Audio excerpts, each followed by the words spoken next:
بسم اللہ الرحمن الرحیم الحمد للہ والصلاة والسلام علی سیدنا رسول اللہ صلی اللہ علیہ وسلم۔ ناظرین کرام، السلام علیکم ورحمۃ اللہ وبرکاتہ۔ استقبال ہے آپ کا رمضان قرآن سیریز میں۔ آج ہم آپ کے سامنے سورہ یاسین کی آخری آیات پیش کریں گے، جن کے اندر مشرکین کا ایک سوال اور اللہ رب العزت کی جانب سے اس کا جواب ہے۔ ایک مشرک شخص تھا اللہ کے نبی صلی اللہ علیہ وسلم کے زمانے میں، اور آپ کی خدمت میں حاضر ہوا اور اس کے ہاتھ میں کچھ بوسیدہ پرانی ہڈیاں تھیں، جن کو اس نے ہاتھوں سے چور کر دیا اور توڑ دیا۔ اور پھر اس نے حضور اکرم صلی اللہ علیہ وسلم سے کہا کہ ان بوسیدہ ہڈیوں کو، ٹوٹی ہوئی پیسی ہوئی ہڈیوں کو کون زندہ کرے گا؟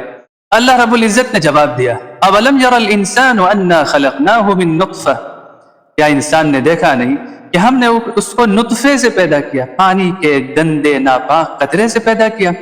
فَإِذَا هُوَ خَصِيمٌ مُّبِينٌ، پھر وہ کھل کر مقابلے پر آتا ہے، حجت بازی کرتا ہے۔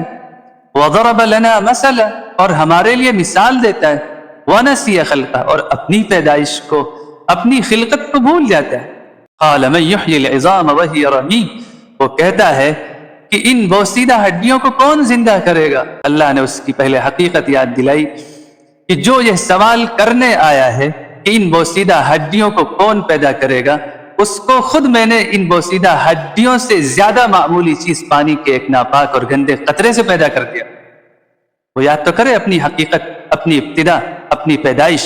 اور پھر اللہ نے جواب دیا، قُلْ يُحْيِيهَا الَّذِي أَنشَأَهَا أَوَّلَ مَرَّةٍ، آپ کہہ دیجئے کہ اس کو وہ زندہ کرے گا جس نے اس کو پہلی بار بنایا۔ اس بات میں تو کوئی شک نہیں کہ پہلی بار تو ان ہڈیوں کو کسی نے بنایا ہوگا۔ یہ بات کہ نہیں خود بخود بن گئی، یہ پاگل پن ہے۔ ہزار ڈسکشن اور ڈیبیٹس اس پر ہو چکے ہیں۔ یہ بات تو ثابت ہے کہ بغیر کسی کے بنائے ہوئے نہیں بنی ہے۔ اب جس نے پہلے بنایا تو وہی زندہ کرے گا ان کو دوبارہ۔ اب ذمہ داری یہ آپ کی ہے، اگر نبی کی بات سمجھ میں نہیں آتی، اس پہلے بنانے والے کو تلاش کیجئے۔ جس نے بھی پہلے بنایا تھا وہی اس کو دوبارہ زندہ کرے گا، یہ اللہ رب العزت بتا رہا ہے۔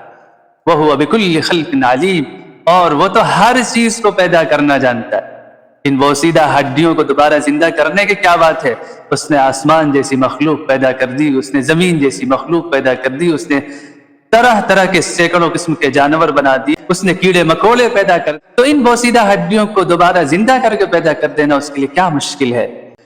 قرآن مجید کی اس طرح کی آیات سے بھی آخرت کی جو زندگی ہے اس پر اپنے ایمان اور یقین کو ہم تازہ کرنے کی کوشش کیا کریں۔ آپ ہماری اس رمضان قرآن سیریز سے جڑیے، دوسروں کو بھی جوڑیے، تاکہ ہر ایک تک قرآن مجید کی روشنی پہنچ سکے۔ جزاکم اللہ خیرا، والسلام علیکم۔